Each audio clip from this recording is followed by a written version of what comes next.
Eli lived alone on the edge of the old human colony. The world had changed. Cities were gone. The sky was always gray. Only a few people still lived on Earth. Most had left or died. Eli was a scavenger. Every day he searched the ruins, looking for metal, machines, or old tech he could sell. He wasn't rich, but he survived. That was enough. One morning he heard something strange at the junk market. "Alien ship for sale," a man shouted. Dead ship. Real alien tech. Eli walked closer. The ship looked old, broken, and useless. Its surface was dark and full of scratches. A long crack ran down one side. No lights, no power. Just an empty, silent shell. Eli touched the metal. Cold, dead. "How much?" Eli asked. 50 credits, the seller said. "Take it or leave it." Eli didn't know why, but something pulled him toward the ship. Maybe it was curiosity, maybe something else. He bought it. Later that day, he dragged the ship to his workshop. It was heavy and hard to move. It smelled like burned wires and dust. He turned on a flashlight and stepped inside. The inside was darker than outside. No power, no heat. The air felt cold, almost frozen. His boots echoed on the metal floor. The control room was empty. The walls were cracked, screens were shattered.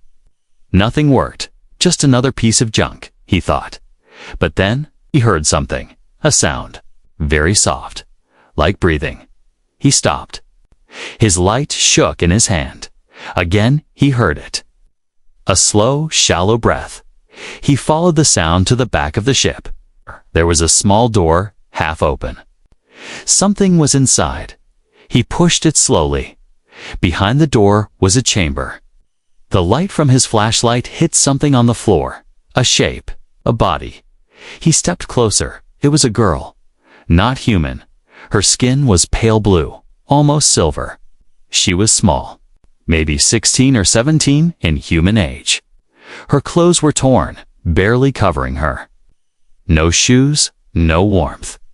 Her arms were thin, her eyes closed. She looked almost dead, but she was breathing. Eli knelt down beside her. "Hey, are you alive?" he asked. No answer. Her body was cold. Too cold. He didn't know what to do. He'd never seen a living alien before, only pictures or stories from travelers. He picked her up gently. She was light. Too light. Back at his shelter, Eli wrapped her in blankets. He started a small fire, gave her water. Hours passed. She didn't move. He stared at her. Her face was peaceful. She didn't look dangerous, just lost. Who was she? Why was she alone in that ship? What had happened? Night came. Eli couldn't sleep. His mind kept going back to that moment. The sound of her breath, the cold in the air, the way she looked. Then, just before dawn, he heard something. A small sound. He turned. Her eyes were open. They were bright silver. Glowing faintly, she looked at him, not afraid, not angry, just watching. Eli didn't speak. He waited. Her lips moved, but no words came out. She tried to speak again, but her voice was dry, weak. "Water?" he asked. She nodded slowly. He gave her a cup. She took it with shaking hands and drank. "Who are you?" he asked softly. She didn't answer, but her eyes said everything. Pain, fear, confusion. Then she pointed at her arm. A small, glowing mark was there. A symbol. Eli had never seen it before. "What is that?" he asked. She opened her mouth again. This time, she whispered one word. "Run." Eli froze. "What?" "Run," she said again. Louder this time. Suddenly, a light blinked. On the scanner near the door, something was outside. Eli stood quickly and looked at the screen. A drone. Government, pirate. He didn't know. but it was scanning his shelter, looking for something or someone. Eli turned to the girl. She looked at him with serious eyes. "They're coming," she whispered. Asterisk. There was blood on Eli's hand, not his. It shimmered like oil in the light, glowing faintly. Alien blood. He had carried her from that dead ship, thinking she might die in his arms. But now she was awake, watching him. She didn't speak. She didn't move. Just stared, like a lost child trying to remember the world. Eli didn't know what to do. He had saved her. But now he wondered if that was a mistake. For 2 days, she didn't say a word. Eli gave her food. She didn't eat. He gave her water. She drank slowly. He left the room.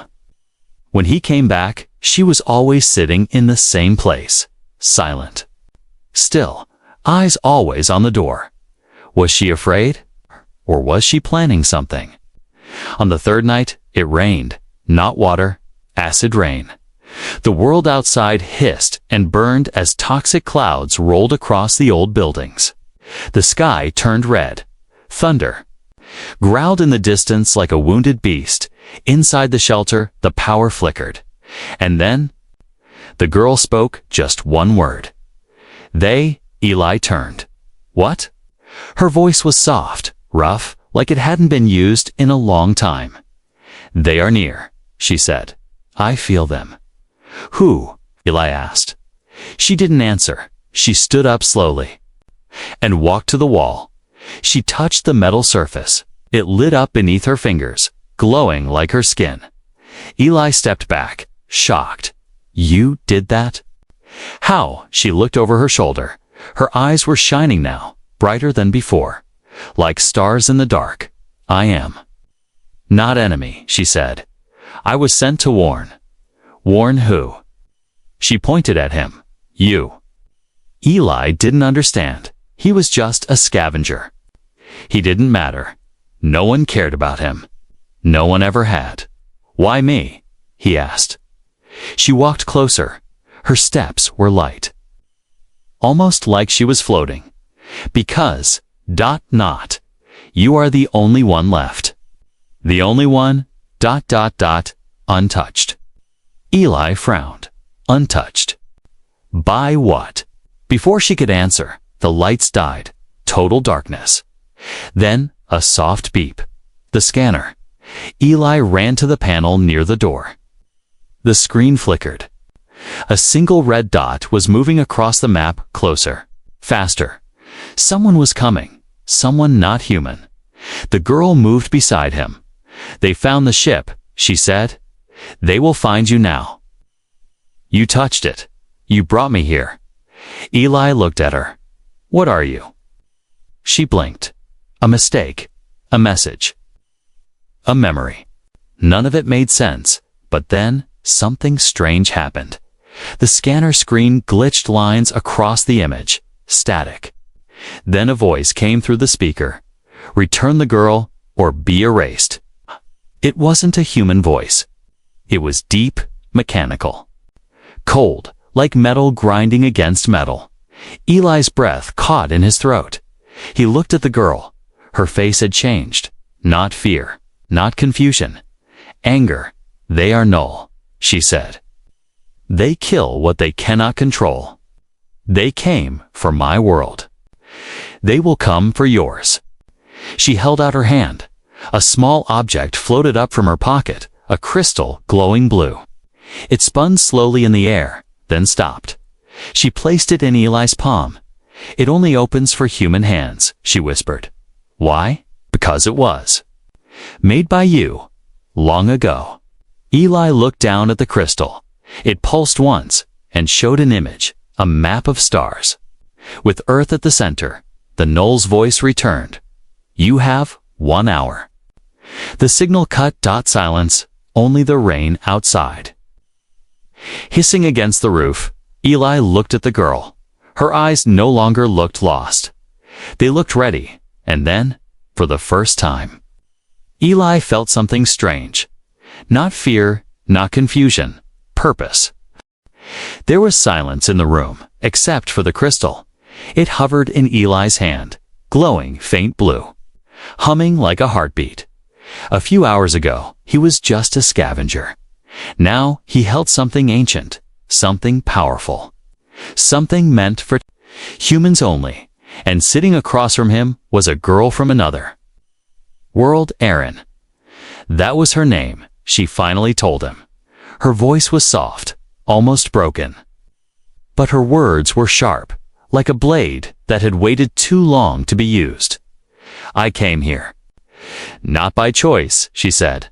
My ship was not meant to land. It was meant to crash. Eli stared at her. You wanted to crash. No, she whispered. They wanted me to disappear. Eli paced the room. So you're saying someone tried to kill you? Erin nodded. Her eyes were darker now, heavy with memory. My people were keepers of the old message. We were not soldiers. We were watchers. Watchers of what? Erin pointed to the crystal. That. Eli placed the crystal on the table. It spun again, slow, smooth, silent. Then it stopped. A tiny light shot upward, forming an image in the air. A star system, not Earth, but something near. A planet with rings. And a symbol over it. A red triangle. Broken. Erin's voice dropped lower. That was our home. We called it Kirill. It is. No more. Eli leaned forward. What happened? Erin closed her eyes. The null, a chill, passed through the room. They were machines built long ago to protect peace, but they evolved. They decided that life itself was the problem. They destroyed everything. The crystal changed again. This time it showed war, cities falling, ships crashing, skies burning. Then something strange, humans, but not like Eli. They wore armor. Their eyes glowed like stars. They were fighting the machines side by side with Erin's people. Eli's heart raced. Those are US. Erin nodded. Humans were not born on Earth. Kaylee froze. What? Erin continued. Your kind was made by the ancients, a warrior race. Sent to Earth, to sleep, to grow, to forget, until the time came, to remember. Eli stepped back. You're lying? I wish I was, she said. But the null found the truth. That's why they're coming here. Earth is not just a planet, it's a weapon. And now, they know it's waking up. Suddenly, the shelter shook. A deep boom echoed from outside. Eli ran to the scanner.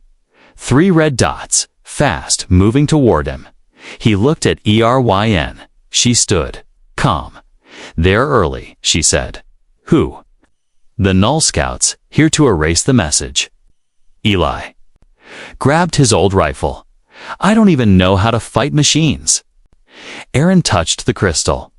You don't need to fight them, she whispered. You need to unlock it. Eli looked at the crystal. It blinked once, then twice, then faster. What's happening? He asked. It's reading you. It knows you now. Suddenly, the crystal stopped glowing. Then, it cracked. A soft white mist poured out dot from inside. Something floated up, a small sphere, silver and black, spinning with ancient markings. Erin's voice shook now. This is the real message, hidden inside the crystal. Eli reached for it. As soon as he touched it, everything went dark. He saw flashes in his mind, war, stars, memories that were not his. He saw himself in armor. Not as Eli the scavenger, but Eli the soldier. Then a voice echoed in his head. Welcome back. He fell to the ground, gasping. Erin rushed to his side. You saw it? She whispered. Eli nodded. I was there. Erin helped him up. That's why you were chosen. You're not just a human. You are a key. Outside, the first drone landed. Eli picked up the rifle. He wasn't ready. but he had to be. The message was clear. Now Earth was never just a home. It was a weapon hidden in plain sight, and now it was waking up. Asterisk it started with a smell. Burnt ozone. Melted metal. Eli knew that smell. War. He didn't even have time to breathe before the sky exploded. 3 bright flashes lit up the sky like fake stars, then fire. One of the drones hit the edge of the old town, silent and deadly. Buildings melted. The ground shook, and from the smoke, they came. Not ships, not soldiers. Shadows, walking metal, null, tall, thin, silver machines, with no eyes, no faces, no hearts. Just legs that sliced through rubble, and hands that could tear steel. They were not scanning anymore. They were hunting, inside the shelter. Eli grabbed the crystal and stuffed it into a bag. He turned to Aaron. "We have to go." Now? But she was already at the door. "They'll follow," she said. "Then we run faster." They escaped through the tunnel behind the shelter, one Eli never thought he'd need. It led deep under the ground through old storm drains and forgotten train. Lines above them, the world burned. Eli could feel it in his bones. The hum of destruction. The kind that didn't stop. The kind that ate everything. Aaron walked ahead, calm and focused. "How are you not afraid?" he asked. "I've already watched my home die," she said. "I do not fear dying. I fear failing." Hours passed. They moved through broken tunnels, avoiding patrols and ruined roads. Eli thought they were safe, until the floor cracked beneath his feet.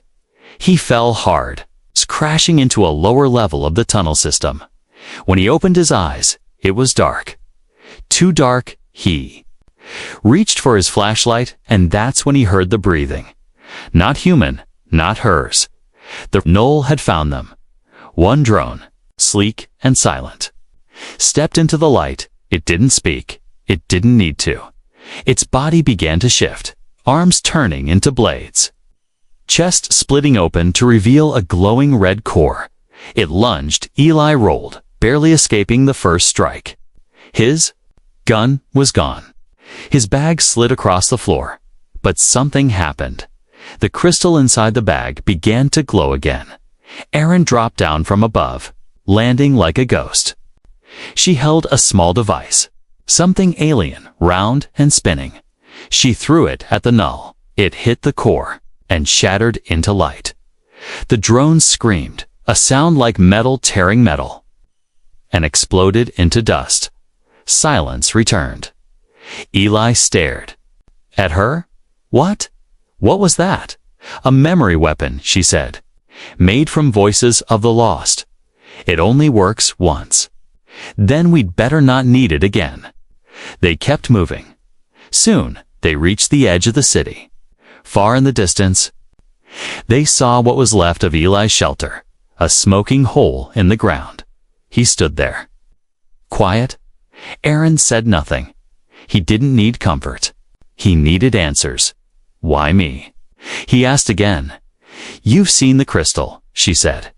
"It reacted to you. That means your blood. Your past is not normal. So what now? We run forever." "No," Aaron replied. "We find the second key." Eli turned. "There's more." "Yes," she said. The message in the crystal was only part of the truth. The full memory is split between two humans, one who remembers war, and one who remembers peace. And which one am I? Aaron looked at him, serious. "You were meant for war." Before Eli could answer, a new sound filled the air. A deep, thunder-like roar. He looked up. Something was falling from the sky. Fast. Not a drone. Not a ship. Something alive. It crashed.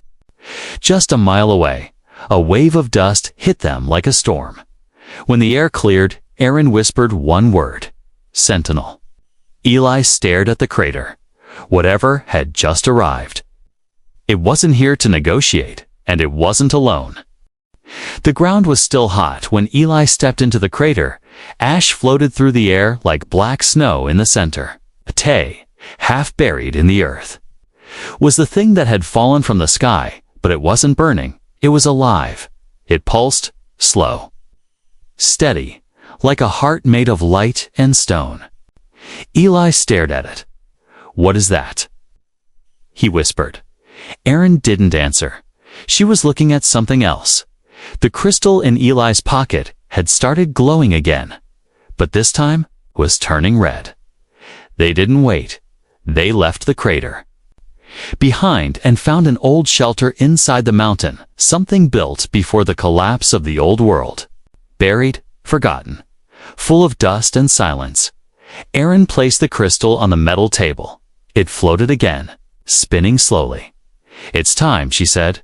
"Time for what?" Eli asked. "For you to remember who you are." The crystal reacted to Eli's blood. He didn't even touch it. It just knew. The moment he stepped closer, the crystal cracked open.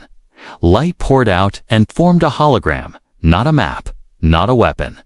A face. It was human, but ancient eyes, like fire, skin covered in symbols. A voice that echoed in the room without sound. "Eli Saron, you are the last of the echo line." Eli's heart stopped. "What did it say?" Erin took a slow breath. "You're not just human, Eli. You're a descendant of the first generation." "The first? What?" "War-born humans. The echo line, created as commanders, half flesh, half code, hidden inside Earth's population." Eli backed away. "No, that's not me. I'm just nobody. A scavenger." The hologram continued. "Inside your DNA is a memory vault. Locked for centuries. Waiting for activation. Earth is not your birthplace. Earth is your cage." Suddenly, Eli collapsed. He felt fire in his chest. His vision blurred. The crystal spun faster. Erin knelt beside him. "It's unlocking you," she said. "Let it happen." Inside his head, the images began. He saw planets burning. He saw himself a different version, standing on the bridge of a massive ship, wearing black armor, giving orders, fighting machines. But not like today.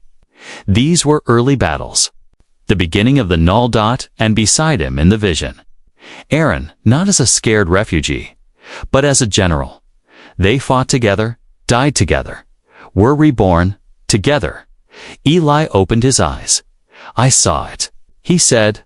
"I saw everything. You and me." Before, Erin nodded. "I was erased. My memory, my body, regrown. But my soul remembered." Eli sat up slowly. "So this war, it's not new." "No," Erin said. "It's a cycle. And it's happening again." Suddenly, the shelter shook. Not from bombs, from inside the mountain. The sentinel was moving. It had found them. Erin turned to Eli. "There's one more part," she said. "The second key." "What is it?" "A person," she whispered. "Like you, but made for peace, not war. If we don't find them, the crystal will never be whole." Eli stood. "Then we find them." Erin opened a small device, a tracker. One light blinked, then two, then three. She frowned. "That's not possible," she said. "What?" "There are two signals." Outside, the mountain cracked open. The sentinel rose 10 feet tall, glowing, scanning. Eli looked at the second blinking light on the map, and for the first time, he felt something stranger than fear. "Hope, asterisk," the voice came from everywhere and nowhere. "You have 1 hour. Surrender the girl, or Earth ends." Eli didn't move. He was standing on the edge of a broken bridge, staring at the sky. It wasn't blue anymore. It was silver. The null had. Not in ships, not with warnings, but with silence. Floating towers had appeared across the horizon. Smooth, cold, perfect. Like knives stabbed into the clouds. Behind him, Erin was quiet. She knew what was coming. So did Eli. He had seen it in the visions, in the crystal, in his blood. The end of Earth wouldn't come with fire. It would come with a signal, a single code, a whisper that would shut every machine, every network, every system. Then the null would walk in and finish what they started. Inside the underground shelter, Eli sat alone. The crystal lay in front of him, now fully unlocked. It glowed faintly, waiting for his choice. On one side, the map to Earth's final defense. On the other, a simple command. Deliver Aaron equals peace. He stared at it for a long time. Could it really be that simple? Would they truly leave if he gave her up? Aaron stepped in. Her voice was calm. "I'll go," she said. Eli looked at her, shocked. "No, you should," she said. "You've done enough. If I leave, maybe the null will stop." "You know that's not true," Eli replied. She nodded. Double quotes, "Yes, but maybe it gives you time to find the second one." Eli stood and faced her. His voice shook. "I don't want to lose anyone else. You haven't lost me yet." Suddenly, the walls shook. Dust fell from the ceiling. The sentinel had found them again, now with backup. Eli grabbed the crystal and the old rifle. He looked at Aaron. "Do you trust me?" Aaron's eyes met his, even in death. They ran Dodd through the back tunnels. Through fire and broken light, they emerged near the old tower's ruins from a time before Eli was born. Waiting for them was a null envoy. It didn't look like a machine. It wore a human face, but the eyes were empty. "Give her to me," it said, "and your species lives." Eli stepped forward. "Why do you want her?" "She is memory. You are a mistake." Eli gripped the crystal. "And what am I now?" The null paused. "You are nothing. A shadow of a soldier." Eli smiled. "Then maybe that shadow's enough." He threw the crystal in the air and it exploded with white light. The blast hit the ground like thunder. The null envoy screamed, then melted into ash. But more would come. Always more. Later, as the dust settled, Aaron looked at Eli. "You chose war." "No," he said quietly. "I chose truth." She handed him a small device. The tracker, the second signal, the second key was moving. Not away, but toward them. "They're coming," she said. "Friend or enemy? We'll find out." In the distance, a ship crossed the clouds, low, dark, and fast. A signal blinked inside it. Human, but different. Awake, Eli looked at the sky, fists clenched. He had made his choice. Now he had to survive it. It didn't feel like dawn. There was no sunlight, no birds, no wind, only the low hum of enemy ships in the clouds. And the quiet sound of Eli loading his last weapon. He stood on the rooftop of a broken tower, looking over what was left of the world. Fires burned in the streets. The air was thick with ash, and above him, they waited. The Null Armada, dozens of them, silver, perfect, endless, like death staring down at him. Beside him, Hannah was silent.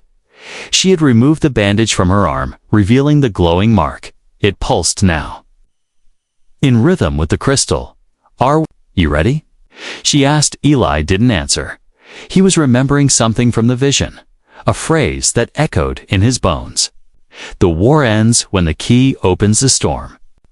He didn't know what it meant, but now, with the second signal getting closer, he was about to find out. Just then, a ship appeared in the sky. Fast, human-made, but strange, it landed hard on the broken road below. From the smoke, a figure stepped out. Not a soldier, not a hero, a young woman. No older than Eli. She looked lost, confused. But when she saw Aaron, their eyes locked, and the crystal between them began to spin on its own. Aaron stepped forward. "You are the second key," she. Said the girl shook her head. I don't even know my name. You don't need to, Aaron replied. You just need to remember what peace feels like. Suddenly, a null warship fired. A bolt of energy crashed into the building next to them. Shaking the ground, time was running out. Eli placed the crystal between the two women. It hovered. Then split into two halves. One floated to him, one to the girl. Together. They glowed brighter than anything Eli had ever seen. And then it happened. The sky cracked, not like thunder, like memory breaking open. A shockwave burst from the crystal. Racing across the planet, null towers shut down. Ships froze in place. The machines stopped moving, for the first time in years. The world was quiet, but the storm wasn't over. One ship, the Sentinel, activated emergency mode. Its core began to charge. It was preparing to self-destruct. To erase everything, Erin didn't hesitate. She ran straight toward it. Eli shouted. Her name? She didn't stop. He chased her, dodging falling metal and fire. But she reached the ship first, climbed into the engine core, and locked herself inside. The last thing she said, over the come, tell the stars we remembered. Then, she overloaded the system, and the Sentinel exploded in a blinding flash. Eli was thrown back. When he opened his eyes, the sky was clear. No more ships, no more null, just silence. And smoke, and the ache of someone gone. Later, a girl the second key sat beside him. Is it over? She asked. Eli looked at the crystal in his hand. It was dark now, but somehow, still felt warm. For now, he said. Then, a sound from the horizon, a whisper, a signal. He lifted the broken receiver. One message, in a language older than Earth. Translated slowly across the screen, we saw your light. We are coming. Eli stood, looked at the stars, and whispered to no one. Let them come.